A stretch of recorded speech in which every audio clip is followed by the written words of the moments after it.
I'm a black, brown, and indigenous. Gotta holler if you really feeling this. Gotta holler if you really real enough. Other rappers is delirious. Yeah, it's really that serious. Better holler if you really feeling me. I gotta keep it 100, ayy. If you don't like it, then fuck it, ayy. We gonna win in the end, yeah, we gonna live in abundance. I gotta keep it 100, ayy. If you don't like it, then fuck it, ayy. We gonna win in the end, yeah, we gonna. I gotta keep it 100. We gotta stop all the stunting. You know we coming from nothing. Yo, you talking about money, you bluffing. We gotta do something different. We gotta change how we live in. We gotta do better for women. We gotta do better for children. We gotta listen to victims, whether Jewish or Muslim or Christian. It doesn't matter your religion. You gotta stand against the system, or else you just another villain. How you just sitting there chilling?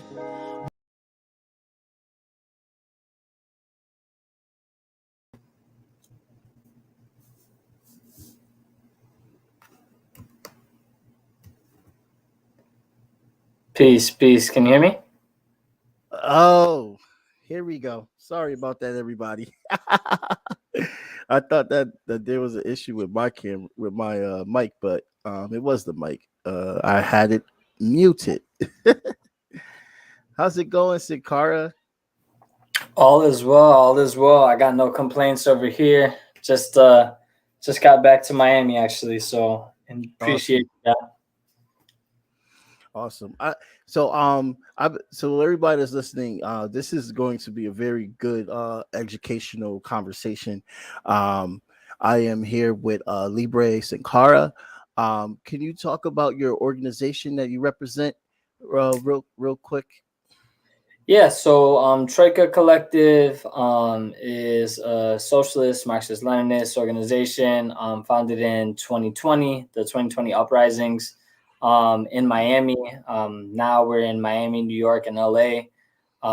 And we're a collective of people from the diasporas that have come together to focus on the global South from an anti-imperialist perspective, and really to do a few things. One, focus on building revolution here on Turtle Island, where we are.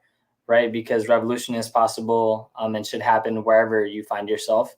To support the revolutions that have already been fought for, or that in the process of being fought for in Latin America and the Caribbean, and also to support revolutions in the global South, our brothers, sisters, and comrades in Africa, in Asia, that are fighting against imperialism, which is the primary contradiction. So we serve as a media collective, but also individuals that are organizers that organize in our communities. Yeah, that's really dope. And you guys got started in 2020. That's so quick to just get to where you are at now. Just showing just the dedication and the work, because this is so important. Just building working class consciousness and teaching about what is colonialism and being anti-colonial. A lot of people don't fully understand or grasp. I guess I would say that when we talk about people like I can't think of my good brother's name right now. He's from Puerto Rico, great figure. Is coming. His name is coming to me. I bet him Hartford when he got out of jail. Huh? You're talking about Filiberto Ojedas? No, not him. He was locked up. Oscar Lopez. Yes, I met him. I don't even know why I can't think of his name right now. It's just so messed up. But he talks about it as well too. It's just very difficult to decolonize. It's an emotional breakthrough. Honestly, it was an emotional breakthrough for me. And I'm still feeling like there's things about me and growing in the capitalist society that I still have to be mindful of understanding that stereotype or whatever you think it comes from a colonial upbringing. 100%. But and speaking about colonialism, one of the biggest places that have been colonized is Latin America. I mean, it has been dubbed Latin America because of colonization. The indigenous people there were not speaking Spanish. So that's a very huge understanding of just that, and understanding that aspect of colonialism, of how it just changes the culture and the language. Right, and I mean, is also the Portuguese. It's like the Yep. Spanish, the Portuguese, and the French that's spoken, because, like, Haiti is oftentimes I thought of Latin America as if it's not in Latin Hmm. America, but it is, and we'll Yes. include Brazil, which speaks Portuguese, and so just also combating the contradictions that exist, and Right. also just paying homage to our comrades in Haiti. Shout out to the Haitian people, for Shouts out. setting the pathway towards liberation for Latin Right. America, the Caribbean. Right. Right. Definitely can never. That is something to always remember and talk about, and never stop talking about. Um, just the liberation of Haiti, how they were the first, literally decades before the civil war happened here in the United States. They were the first to set the standard of liberating their people from slavery. Yeah, and so Latin America. The reason why I have my good comrade here, Libre Sankara, on, which I have been. I'm so honored. Shouts out to Danny Shaw for showing me you guys. Um, we are here to talk about the election of. I mean, all the elections that have happened so far this past year and last year, but the most important one, uh, that just recently, they're all important, but just recently, Colombia has appointed their first. They voted in their first left president, um, which Yeah, is a huge deal for people that don't understand Colombian culture. Because if you are on the left, you get assassinated running for president in that country. It's pretty bad. The stronghold is pretty tough. yeah, and I mean, I think there's a few reasons for that. One thing that most people may also not be aware of is Colombia is a place, in Latin America and the Caribbean, that has 7 U.S. military bases. In the 215 years of its existence, it has not had a left government in power, and that is not because the people have not been asking for it, or because Hmm. people have not done their due diligence, but rather because U.S. intervention and imperialism would like to control the narrative in favor of U.S. imperialism. And as you Right. said, has assassinated the left leaders, and the fact that Gustavo Petro and Francia Marquez have been able to make it this far without being assassinated, in and of itself is a beautiful thing. But I think it Yeah. also represents a trend, that we should Right. be very aware of. That Latin America, as a landmass, Latin America and the Caribbean are more accepting of the left and moving towards the left. Does it mean Right. that we're talking about communism or socialism specifically? No, it means that we're moving to No. the left, understanding that in the Cold War time period, a lot of the left governments were undemocratically taken over through coups Yep. that were sanctioned and funded by the U.S. through the war on drugs, which Yep. bleeds Yep. into our community, which ties us into the internationalist perspective that we should be having about a place like Colombia, that is the world's #1 producer of cocaine, under Yep. a narco dictatorship. Despite having the DEA there, despite having 7 military bases, how are you still the world's #1 producer of cocaine? Right? Right. Because the U.S. wants it, and they're the biggest Yeah. askers of it, because it helps to maintain the mass incarceration system, and maintain slavery as we know it today in the modern context. Definitely. I love the fact that you brought that up, Sankar, because a lot of people would think that the U.S. involvement with the war on drugs and cocaine is over. It was Nicaragua. That's it. That they failed. Ortega is still president there, another left leaning president. But No, it's not. The war on drugs is this guise to help fuel whatever they need in their interests. We don't even know why it's even in function there, and the DEA hasn't even said anything about it. What kind of revenue that is for? But it's real when you see the previous president of Honduras, who was also appointed by the Clintons. I just want everybody to remember that when you hear about those death squads that happened and the coup that took over a democratically elected president in Honduras, for example, he was selling coke, the dude that they put in power, and now he's being extradited here for trial. So they use them for their interests, and then they're like, all right, we don't have no more use for you, and then they let you get in trouble. Like you do not want to trust the Americans. At this point. But furthermore with that, I think also understanding the history of how the double standard is for US imperialism. It's okay when they do it, but it's also used to put black and brown people like ourselves in prisons, and also to control us as well too. Yeah, and I mean, so I went also to give folks context. So I went as an international observer to Colombia to ensure that the democratic processes of an electoral process not only were being observed, but were being respected, and that we could minimize the times that fraud would happen or stop it from happening altogether.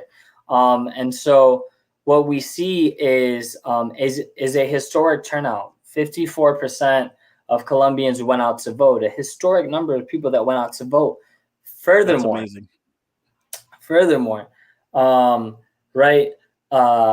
What we have to also keep in mind about Colombia is that Colombia has the third largest population of Africans outside of Africa.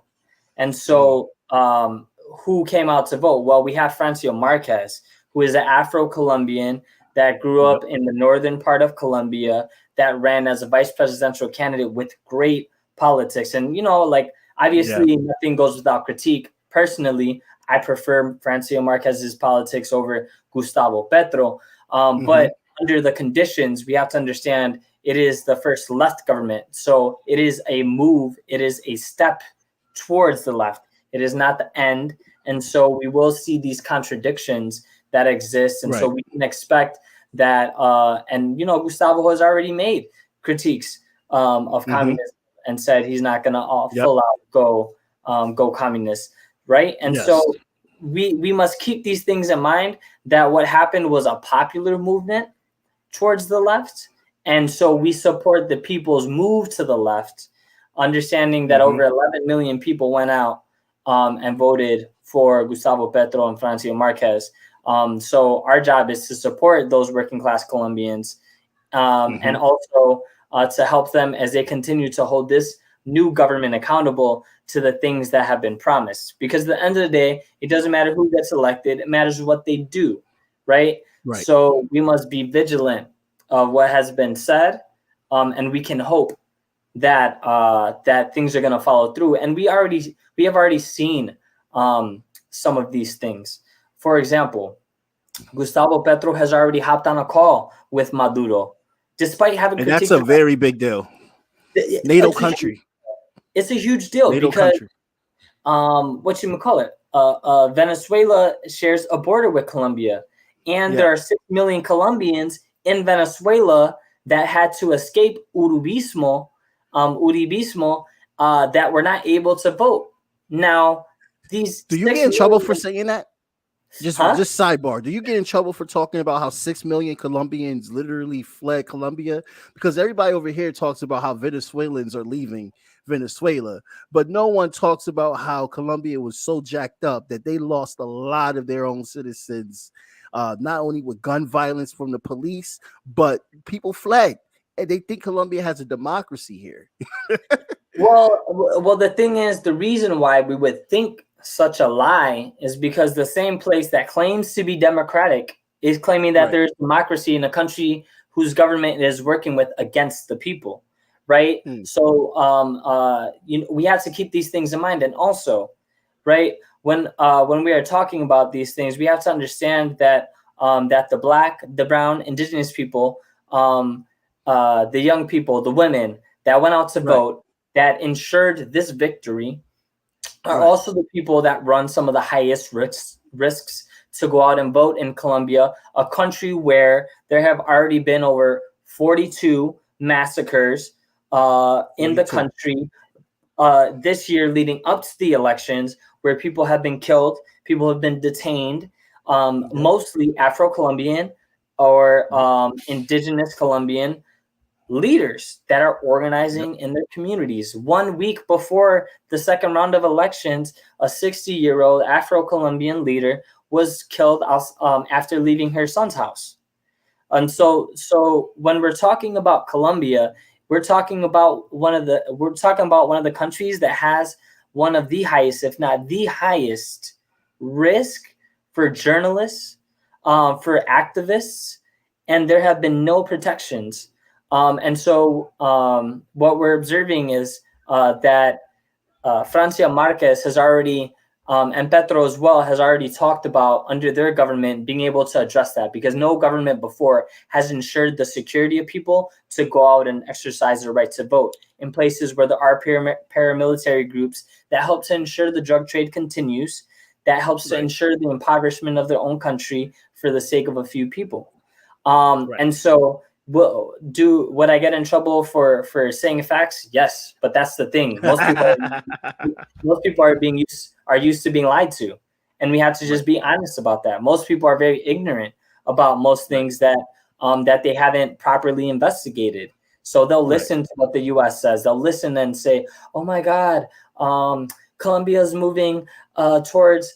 Now Colombia has a communist government, and there's no more democracy in Colombia. Right? Well, there was not democracy in Colombia before. 11 million Colombians that live in the country voted for this, for the Pacto Histórico. So you're going to tell me, as someone that's probably never been to that country, as someone that probably has no historical context of that country, you're going to tell me that is undemocratic? Or are you just scared of something that you don't understand? And oftentimes that is the case, that we're scared of things that we don't understand. And for the people that critique Venezuela, let's just be honest, 40 million Venezuelans died after the U.S. implemented sanctions on Venezuela in 1 year. 40,000 Venezuelans died, not because of the government, because of U.S. sanctions. And this was confirmed by the UN. Yes, correct.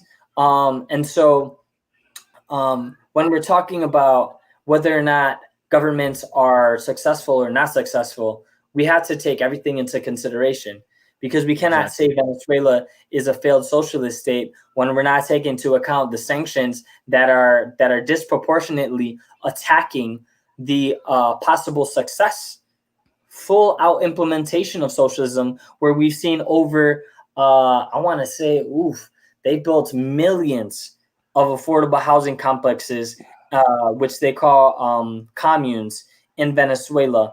Before U.S. sanctions, they were able to subsidize healthcare and food for all of the population, ensuring that they had access to their human rights, access to food, access to housing, access to education, access to healthcare, things that are not ensured in the U.S.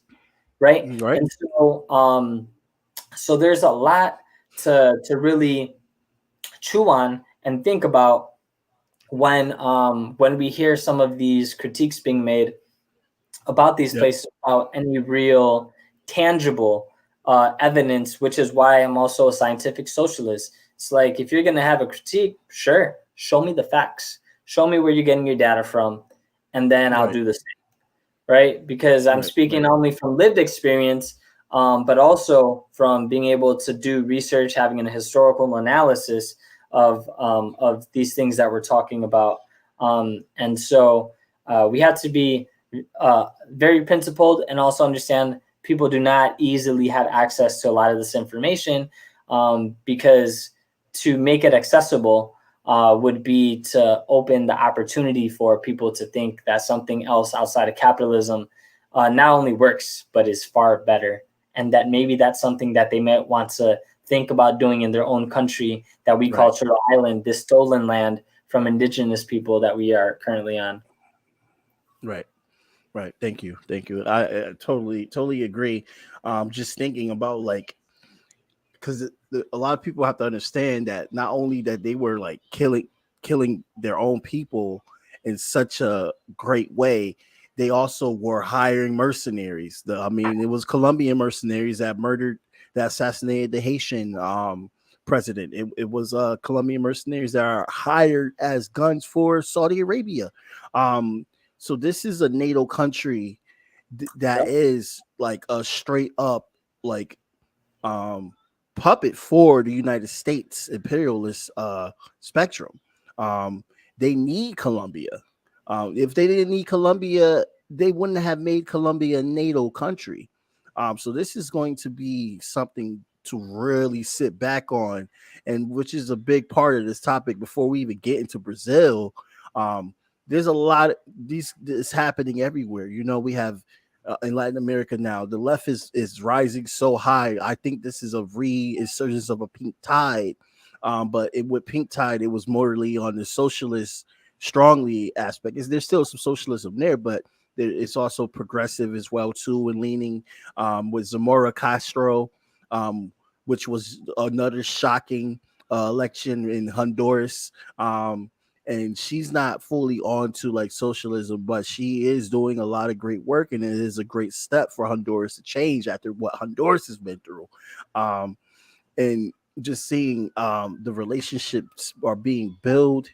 It's so important. Like I wish that the reason why I wanted to do this segment is because I wanted to also take part in making sure that people get a lot of information on what's going on with that, because it is going to be a huge reaction from the neocons and the neoliberals when they whatever they're planning, because you know that they're planning something. And if they lose to Brazil, a lesson to Silva, who is actually very, very popular right now, there's no telling what happens with Brazil as well being lost to them, because that's a big part for them as well, too.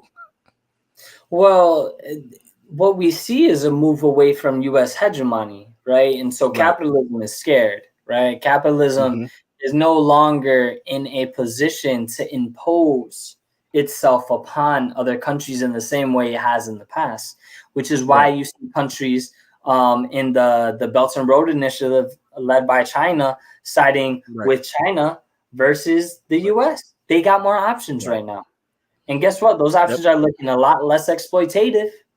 So I'm going to take that less exploitative option. And what we also see, and the reason for which we can observe a move towards the left are for many reasons, starting obviously starting with colonialism, but even more recently, again, going back to the Cold War time period, where democratically elected, for the most part, populist movements, and for the most part, socialist presidents were either killed or forced to leave the country, and then dictatorships were implemented. After these dictatorships happened, then it went to neoliberalism. And so while we are still fighting neoliberalism in Turtle Island, what we can observe in Latin America and the Caribbean is that they have already gone through a period of neoliberalism, and they already see what it has to offer, and they're looking for something new. And that new thing just happens to be further left than neoliberalism, moving towards socialism. And if everything works out, we reach communism. But these are, again, steps. These are journeys where we are beginning to move. And again, I have to reiterate this. We are moving to the left. We're not there yet. We can say what we want. We can talk about, Petro this and Boric this. And it's like, you don't live in these countries. Like, the masses of the people have made a decision. And at the end of the day, it is up to the masses of the people to push for the change that they need to resolve the contradictions of their country in favor of addressing the primary contradiction of imperialism. And so we do support these popular movements. We do critique, but we do not play the role of playing this high moral ground where, oh, well, he's not actually socialist, so we shouldn't be supporting that. It's like, well, the person that just got voted out is a narco dictatorship that killed hundreds of thousands. So I think this is a good move. And I think, again, context is important in all these aspects. Xiomara Castro is the same, right? She followed a narco dictatorship as well. And and in Chile, Boric was the opposition of somebody that straight up supported the Pinochet dictatorship and led to of thousands of desaparecidos, of Chileans that were just disappeared. They would show up on the shores of beaches. Maybe they haven't been found yet, right? Desaparecidos means like the disappeared, like people that have been disappeared. Which is something that was very common in Argentina and Chile specifically as a tactic to get rid of the left.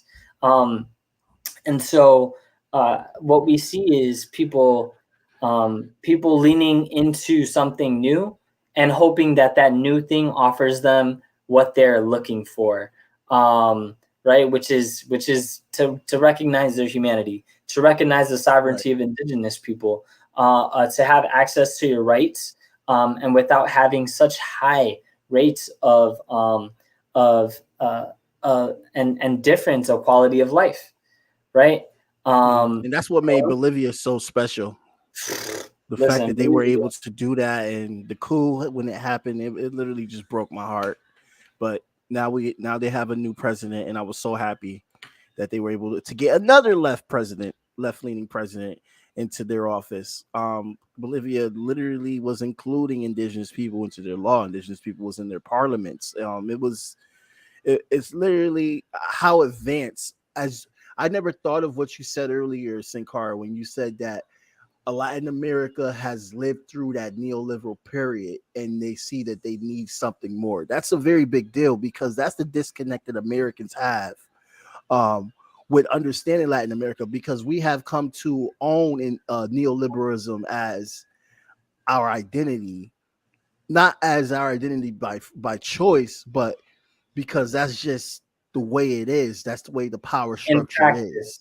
It's our conditions, right? In practice, in conditions, you're right. So it is the NGOs and the nonprofits that give the impression of change, but what we have to understand is what we need is systematic change, not reform, because you can't, again, and for there's two things, right? What we have to understand is we're not fighting for reform, we're fighting for systematic change, which allows us to move in a different system that actually humanizes us, which is socialism, right? Capitalism is inherently only rooted in making capital gains and at whatever price. It doesn't care how you do it, which is why you can justify slavery and why you can justify genocide. The other thing is here in the US, let's learn something, because let's stop playing this moral high ground as if we know better and we can teach them a few things about democracy. First of all, we can't export something that we do not have here, because we do not have democracy here.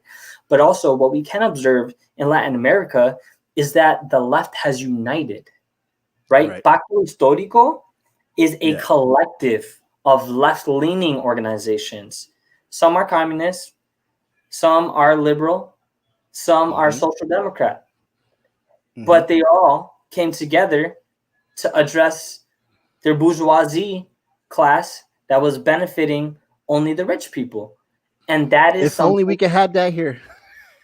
Listen, like, and that's a different conversation. That's not the point of our conversation today. But I just want to plant that seed, right? That these countries have been able to successfully overcome their far right dictatorships, the narco dictatorships, by uniting the left towards power, right? Ideology yo, we'll figure it out when we get there, because at the end of the day, it doesn't even matter. The masses are going to tell you what they want.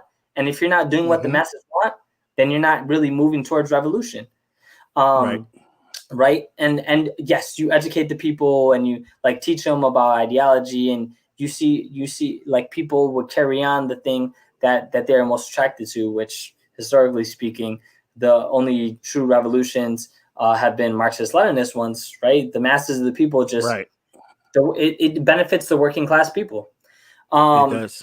And so we observe these things and we learn from them. We can learn a lot from what's happening right now, and we Right. need to support these things too, because we can be in a period where we can observe and learn from some of the mistakes that are being made right now, so we don't make the same mistakes when we create revolution here on Turtle Island, right? Or when we create revolution in my home country of Borinquen, which people know as Puerto Rico, right? And so this is the role of internationalism, understanding that to be an internationalist is not only, it's not a word, it's something you act upon. It's something that you tangibly do in support of, right? And I didn't say this before, our name Troika comes from an American politician named John Bolton that said Venezuela, Nicaragua, and Cuba are the Troika of evil. And we take that name and we say, no, we are the Troika of socialism. We are the Troika of humanity. We are the Troika of resistance, the Troika of love. And we carry that on. And then we do this internationalist job of providing people with working class analysis of things that are happening in the global South.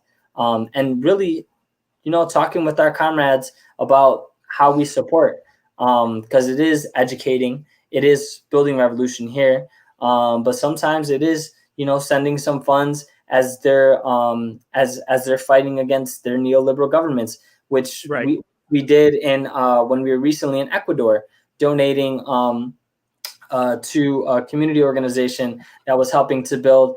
And what I will say is, shout out to the people of Ecuador that after 18 days of a national strike were able to be at a negotiation table. It was an indigenous-led movement. They're amazing. Now in negotiations with the neoliberal Lasso government to talk about their 10 demands. And so again, we have a lot to learn from our comrades in the global South. And they're making far greater strides than we are at the point. At this point. Right. Now, I want to talk about Mexico real quick, because I can imagine that's going to be another huge thing to be mindful of. Not even just Colombia, but Mexico, because Mexico has done some shit that definitely I know that these neocons are plotting. Because for those that don't know, Mexico has naturalized. Was it their lithium? I am not sure, so I won't lie. I believe it was their lithium. I'm gonna look up it later, so forgive me, guys, because I know, but sometimes I forget some things because I know too much stuff. It's hard to keep track a lot. But anyway, and then also they cut ties with their DEA. I mean, well, with the DEA of the United States, DEA. So I mean, this president, he's a left-leaning president as well, just so everybody know. This guy, I would say he's more of a progressive. He is he's getting very vocal and very stern. And he's clearly not showing that he wants to ride the coattail United States. Do you think that, because here what I'm thinking is that I'm seeing all this happen right now, which is amazing. And I'm thinking, because China has the biggest part of deals now in Latin America. China does a lot for Latin America now. Do you think Mexico is also, because this is just me not knowing as much about Mexico with China deals, do you think Mexico is getting a push to be this? I have never seen this from my understanding readings with Mexico. It have always been like, I don't know how to put it in words. I think that Mexico is like becoming like it is changing for the better. They're So finding ways. There we go. They're trying to find ways to make it. Actually, go ahead. Say what you're going to say. I just have so many thoughts on Mexico. Mexico is interesting, and I think correctly, as you Yeah. say, for many reasons. Right. Important to note, there's no U.S. military bases on Mexico. No, Um, that's uh, great. their their their president was the first international leader to call Mm-hmm. out the United Snakes of America Mm-hmm. out on not inviting Cuba, Yep. Venezuela, and Nicaragua, and which Yep. led to a domino effect of a catastrophic turnout Right. to the summit of the so-called Americas, right? Right. And No one instead, was there. and instead, right? And instead, people chose to go to the People Summit, and people went to the Workers Summit. That's I dope. was able, thankfully, to go to both. We worked with Right. comrades at Alliance for Global Justice to help with the Workers Summit in Tijuana, Mexico. Why? Mm-hmm. Because Mexico was the first country to call out the U.S. on their bullshit, not show up, which led to a whole bunch of other countries not showing up, saying you can't exclude people from the Americas just because you don't agree with them. And again, this shows a weakness of U.S. hegemony and a move That's towards his. multipolarity, right? Yes. And so There we what go. That's what I was trying to say right there. exactly. And and Right. and so AMLO, although they are progressive, right? They Mm-hmm. are of the left. They represent that Mm-hmm. trend of being more progressive, not necessarily socialist, but they Mm-hmm. are playing their role very well. Very well. Mexico was also the first country, despite the over 600 sanctions on Cuba, to send a ship to Cuba anyways, because they were like, Right. fuck you. How are we not Right. going to help our neighbors just Right. because you don't like them? So they were able to send food, which again set a trend of other places that were like, oh, okay. And other places started to Mm-hmm. follow. And so that's solidarity, right? It doesn't mean Mm-hmm. that we agree. It means that we're fighting the same enemy, though, Right. right? Right. And so, I love how they did that. Just stick it right, to the man. and Embarrass him. again, it is what Mexico sees right now is a move towards the left, and there are critiques, and there will continue to be critiques, and we should be principled enough to Right. critique.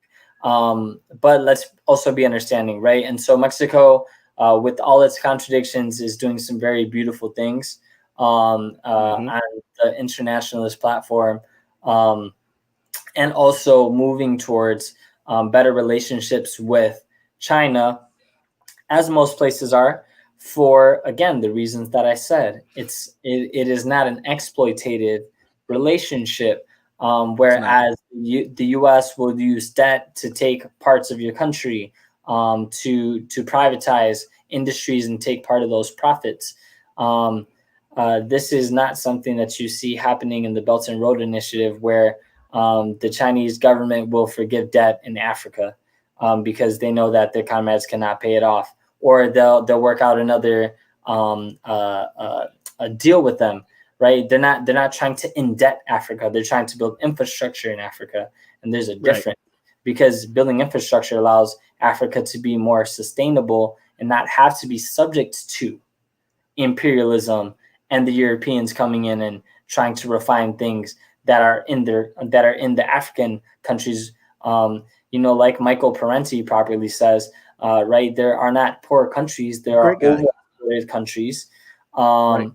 and so we keep all of these things in mind because they do apply to the global South, and they do allow us um, to to help our comrades a lot better by being a lot more understanding of their conditions versus our conditions here on Turtle Island. Yeah, like Chase said, the working class has no borders, and that's why it's important for socialists to be internationalists, because we can't you can't just not you can't if you're not internationalist, you're not going to fully understand every aspect of working class materialism, everything. You need to understand it all, and like I said, Mexico is literally like embarrassing these this United States, and I think it's funny. You're just seeing a lot of examples of just the United States losing their influence everywhere, um, and you're seeing a lot of examples of other countries looking towards countries like Russia or China now to do their dealings because the United States has done so much of hoopla. No one really trusts them anymore. Not even their good friend Saudi Arabia, that they had such a great bond, and now they don't even want to talk to them. And I'm like, Saudi Arabia don't even want to talk to them? Like, that's crazy. Like, when I heard about that, I was so shocked. I was like, but y'all just as corrupt. We did a war for y'all. They're Yeah, slaughtering Yemen people for they're slaughtering the Yemens for y'all. Like, literally, like they gave y'all the green light. I mean, That's there. why. I mean, things are getting even worse now at this point because of what folks don't properly understand about the Russia Ukraine conflict is that all the grain or most of the grain that was going to feed the people of Yemen was coming from Russia, Yeah, and so with everything happening, with all these attacks through NATO, which should right, not exist, we need to abolish NATO. With right. all these attacks from NATO, the people of Yemen, who are facing the largest famine in world history, are now It's pretty bad. subject Yeah, to further famine, um, right, as right, well as the displacement. And so we have to be a lot more principled. The working class of Russia will figure out what needs to happen in Russia, and they will do something about that. It is not our job right, to start a fucking war. And also, it just feeds into Russophobia when very few people have a proper historic analysis of Russia or even Ukraine. right, Who, if people really cared about the Ukraine, would have been talking about them in 2014, where from 2014 up to now, 14,000 people in Donbass region that were asking for autonomy were massacred. Right? If you really cared, like right, start from let's have a better understanding of the conflict that was created by the U.S. that is being right, manipulated and antagonized by the U.S., which is saying, "Oh, Russia's not asking for peace and sending military aid." right. For See, Ukraine. and I can always like talk about that on this platform 24/7, but it's important to bring people on that have that knowledge, that had also that experience. I even brought someone on, didn't like even have, like, right now. I'm so happy to talk to you to talk about Latin America because you just came back. Um and now you're back in Florida in the belly of the beast of all that hate for socialism and how Latin America literally has such great history with socialism. And they're just like, fuck that shit. But to get to the point though, what I'm trying to say is like, even with Ukraine, I got someone on that will support the Kiev regime. I got someone on that was supporting um Lugansk. That just came back from Lugansk actually, and they had a different story that basically gave more details of what's really happening, compared to the guy that was just supporting Kiev, who probably has not even been a part of a battlefield. He's like he does a job where he goes to Africa and does like events and stuff like that. So he's very, very not really seeing. He probably just goes to see family and that's it. So I understand where he's coming from, but it's important to get those two aspects together, and also important to get everybody on here that knows, instead of me looking crazy saying something and I don't have anyone on here to talk to consolidate what's going on, because this message has to be a collective message, not just one person and stuff like that. Not just Yeah, one no, person. our comrade Kayla Pop from she's a part of Troika, but she's also forms part of other groups like PCUSA. Um, she's able to do a historical analysis leading up to now, of what has happened. And there's also a documentary if folks are interested called Ukraine on Fire, which Great really documentary. dives into Hmm. how the U.S. has intervened and created this conflict using NATO, which it always has, to attack Right. Russia when it was part of the USSR, and continues to attack Russia to this very day, which plays into Latin America. Everything is interconnected. And so we see a lot of interesting things happening, and we had to be, again, if we want to form opinions, great. Please do your research, because You got to. you don't want your opinion to be based off of CNN articles or New York Times articles. Do research through other media resources, other media outlets. Get creative with it. The access on media is far more expansive than it was back in the days. So let's take advantage of that. Right. Um, And lastly, oh, sorry, finish your talk. I thought, my bad. I was gonna dive into something about Brazil, but we'll continue. Yes, We'll let things flow. yeah. Really goes about to say. Lastly, let's get into Brazil, because that's another bill. Very, you got this guy Bolsonaro. Am I saying his name correctly? Bolsonaro. Bolsonaro, who was a huge right wing conservative. They call him the Donald Trump of Brazil. Really, that's he's known to be, people. The Donald Trump still. But to be on a more serious, this guy has nothing for his people in COVID. And there's so much like, and a lot of people understand that under the Silva, there wasn't that much. There's a lot less poverty, but the poverty rate is so large right now. Like Carr said, they have lived through neoliberalism. Now they age. This is why the Silva is right now. Again, coming back from prison, that nonsense they try to put him on, coming back for president and showing how popular he is, shows you just what Brazil wants.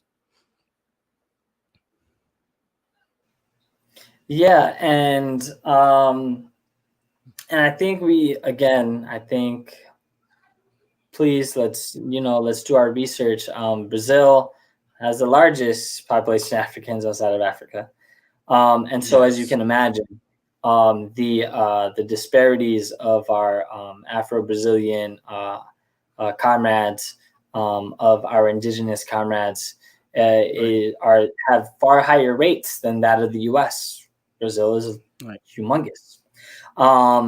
And so to have a figure like Bolsonaro and comparing that with someone like Lula, well, why was there less poverty under Lula? Lula was investing in infrastructure, was investing in arts programs, was creating safe zones for the Amazon, so that the indigenous people could have their land and have their autonomous regions without having to fear that the forest would be hacked down for wood, for rubber, for cattle grazing land, and so these are things that were being worked towards and guaranteed under Lula, which when Bolsonaro came into power, he's like, fuck it. Like I'm straight capitalist, homies. Like we're taking this Amazonian land. We're gonna kill your leaders. We're gonna take this land. We're gonna plant stuff. We're gonna ship it out. We're gonna keep those funds. We're not gonna invest in education, and we're not gonna respect the human rights of indigenous people. We're not gonna respect the human rights of Afro-Brazilians. And so, again, same thing that is happening all throughout Latin America and the Caribbean, and as well as the global South. People are tired of it. People not only do not like Bolsonaro, they have seen what a reality looks like to be under Lula, who is to the left and is the most viable candidate to run the country as they begin to and continue to grow their left movement, to create the opportunity for other individuals to be in positions of leadership. Right. And so, this year, Colombia and Brazil are these huge elections that are helping to further push Latin America to the left. There was also elections in the Philippines that did not go very well. People were killed. Again, these are things that we need to be paying attention to, because these are things that affect on the global scale the addressing the primary contradiction of U.S. imperialism. And so the U.S. Philippines continuing to remain to the right benefits as a U.S. post in Asia to control Asia. It has a lot to do with the relationships with Latin America, the Caribbean, and the global South as a whole. Last year, observing places like Honduras, like Chile, are popular movements. In this year, starting last year in Panama, continuing through this year, and in Ecuador. All these things are important. And can you know everything? No. But when you talk about specific things, please just do your research. Or, like if you want a starting place, again, check us out. Check Troika out. We try to do as good of a job as we can with getting coverage of things in general. I just got back from Panama this morning. And so, being able to observe their 3-year fight against a neoliberal government under Cortizo, and to see the strength of CONUSI and Suntrax, which Suntrax is one of the largest unions in Panama, and we were able to meet. And they've been around for almost 50 years, building with the working class of Panama to keep people organized. And they're moving more and more towards really forming some really good comrades to continue this union fight for the working class people. That's so awesome. So awesome. It's beautiful. And when we talk about building our communities and forming our people, what I observed in Panama was something very beautiful. Now the union has gotten to a point where, under the Confederation of Unions, they're able to provide political education and formation as classes, and have these individuals paid. Like that would have been unheard of 20 years ago when they were being attacked by the right government and being killed just for saying that they were towards the left. And so now you're able to allow for the formation of these individuals as leaders in their union that help to organize in a place like Panama that has suffered so much under U.S. imperialism. And so there are just some beautiful things. And then in my country, on the 4th of July, as people know, the 4th of July, we took down a wall that was built by a private company on public beach. And so that was a community victory. And we have continued to be out in the streets. Let's tie this back to Brazil. Brazil and Borinquen, which people call Puerto Rico, have recently privatized their electricity. Why is this a problem? Move toward privatization benefits very few people. When you keep things public and nationalized, you're able to make it far more accessible. So Brazil is important to note that because they're the largest producers, just because of the size of the country, right? So move towards privatization only strengthens the bourgeoisie. And in Borinquen, this is something that's important because people are getting more and more unapologetic and being out in the streets. Boricuas have been on the streets for almost 4 months, and people don't know about it because if you don't know somebody from there, you really don't know what's happening back in our country that is right now being attacked. They've been covering it hard. They've been covering that shit hard. Listen, like all these gringos are coming. and by gringos, we mean, right, are coming and buying up mansions and land, and they get a tax benefit that we, as people from there, do not get. This is only That's for crazy. foreigners, only for foreigners. And so we are in our own battle, and our fight for our people, and we look to countries like Nicaragua, like Venezuela, like Cuba, because again, the only way that any country gets free is with others, with the support of other countries that recognize, right? Right. And so we observe the food sovereignty movement in Nicaragua, and we support the people of Nicaragua as they continue to combat U.S. imperialism, because Nicaragua is a country where over 85% of their food is produced in country.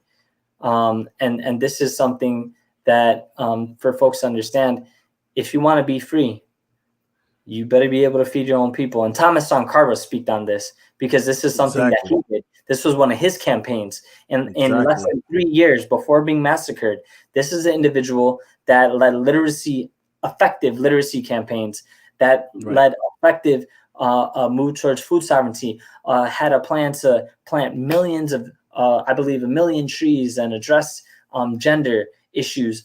And so, you know, there's just a great so much, guy, man. Yeah, there's just so much to analyze and to talk about. And Latin America is just so big. Latin America and the Caribbean is so big, and for me, it's a little bit surprising that we're not paying more attention to it. And let this be a call to all internationalists to pay more attention to international politics, because as internationalists, we should know the things that are happening in these other countries, because they have direct effects on us, and we may not know how, but it just takes a little bit of analysis and a little bit of historical context to find out, oh, the war on drugs is only possible because of the U.S.'s relationship to Colombia, and specifically allowing narco dictatorships to rule and kill people in Colombia. So the freedom of Colombia and a move for Colombia to the left is a win for working class people in Turtle Island. That's important to know. I'm just like, I don't know what's going to happen, but if there's any time to pay attention now, if you don't know anything and you so happen to hear this podcast on the rise of the left in Latin America, it's important to pay attention, because this is definitely going to change a lot of things. I don't want to make any predictions. And one thing I could say, okay, here I am going to predictions. This will be the last thought. I don't want to take any more time from you, man. And if you have anything about what I just said, then definitely chime in. I think the United States is so desperate, because I just heard about Japan now getting the opportunity to become a military power again, just as they have done before. But that's because of they're building a stronger relationship with NATO. You got South Korea, that's NATO as well too. So NATO is looking to move into the Pacific.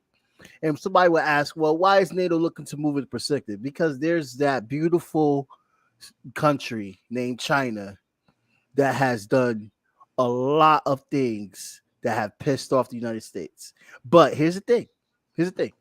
How can you stop China?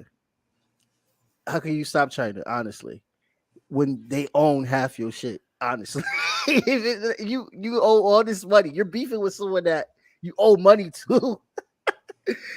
And that scares me, though, because the last time Japan was a military power, they murdered millions of people, especially in Asia. And their government's very right wing. Their government has not really changed, in my opinion. The only reason why it's not like crazy is like in World War II is because they were forced to demilitarize and not have those powers. What are your thoughts on that? Last thought. Basically, the Pacific is being expanded with NATO. So I actually recently did an interview with Press TV, and it was about this specifically. So there's two things to keep in mind here. The U.S. military, after 4 years of no military exercises, has partnered with South Korea and Japan to do military exercises outside of North Korea. Now, there's a few things to understand about this.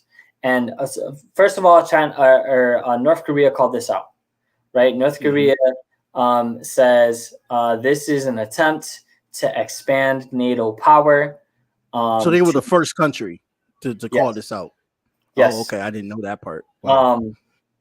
And because they were doing it on the North Korean border outside of North Korea, as if to provoke something, to create a narrative that if something does happen, they're gonna blame, oh no, North Korea is the aggressor, right? It's like, well, you're not instigating by doing military exercises with Japan and South Korea outside of their borders, as if that's not supposed to feel threatening to them. That's very threatening. That's very threatening.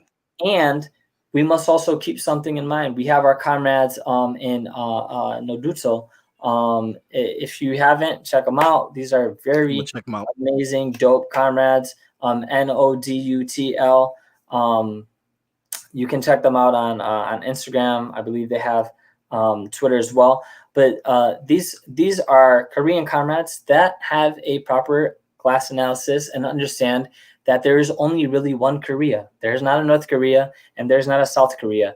There is a Korea that has been divided by U.S. military interests that forced the people and that massacred thousands of Koreans to maintain and divide Korea into a South and a North, when in reality it is one Korea, which is what North Korea is fighting for. This is why, one of the reasons why it is such an enemy to the U.S. government. It is trying to unify the working class people, right? You saw that. Yep. To move toward one Korea. So do your research on that, because a lot of people are very ignorant about North Korea and the history of Korea, the country of Korea. It is one country. Many people are ignorant of the country of Korea. And also to talk about the Pacific, we're gonna see this continue to play out. We're gonna see Taiwan come back into play. We're gonna see Hong Kong come back into play. Why? Well, look at history. This is not the first. It's not the first time the U.S. has used it. After it was proven that there was not a mass genocide of Uyghur people, instead of addressing anything, or instead of saying, sorry, we made a mistake or whatever, which of course they're not going to apologize because they want to create a narrative, they jump straight to Taiwan. How interesting. Straight to Taiwan. How interesting. That story failed. Next one. Right. And so we have to understand the historical role of imperialism has always been to conquer and divide. And we must, like I said, not only on Turtle Island, but in all places, we must unite in international proletarian solidarity, as our comrade Fred Hampton properly stated, right? Mm-hmm. This is a working class thing, and there are the intersections of different things that play into that, such as race here in the context of Turtle Island, right? But we must always understand that we must address the primary contradiction of imperialism, which is a class analysis of the conditions under which we live. Because the reality is that there are the working class, and then there are the exploiter class. And you're one or the other. Now, yes, there are the intersections in there. But you either rich and exploiting people, or you being exploited. So those are important things to keep in mind. Also, we're talking about Latin America. Like I said, let's pay attention to Brazil. October 2nd is when everybody, or when they're going to have their elections. So we're hoping to get comrades out there to be international observers of that election as well. What else? August 7th is going to be the inauguration of Petro and Francia Marquez as the first leftist government, the official first leftist government of Colombia. Shout out to the Communist Party of Colombia. They got a very that's nice. That's fire. we were able to meet with our comrades over there, and they were able to give us context, and we observed the election results and whatnot together. Very dope comrades. That's dope. And my second to last thing, right? Again, understand that there will be the contradictions. What we're looking for is not perfect governments. What we're looking for are governments that are doing what the masses of the people are asking for, and eventually, the masses of the people, as they begin to get more educated, as they begin to organize themselves, and as they begin to come more into their humanity and normalize that, right? Because we've been conditioned to dehumanize ourselves and exploit and be exploited. That they will be able to resolve that they will be able to resolve the contradictions of their country against imperialism. And we have to do the same thing. And the last thing is that we must remember that we have to organize. It is by organizing and by being parts of organizations that we are able to come together and fight against imperialism. And then just a PS. There's something that I like to share, right? For organizers specifically, take this in and keep these words with you, right? Hurt people, healing people help people. So we as organizers must be in spaces of healing, because that helps us not only to heal ourselves, but also to hold ourselves accountable to creating safer environments for our communities. Yes, we will mess up because we are human, right? We're humans that have been conditioned into a world that we're trying to change. So we live in the contradictions. But if we are not healing, then we are not doing the necessary revolutionary work that is needed to create the revolution and the world that we're trying to live in, that fights against imperialism, that fights against patriarchy, and that fights against all the other isms that exist.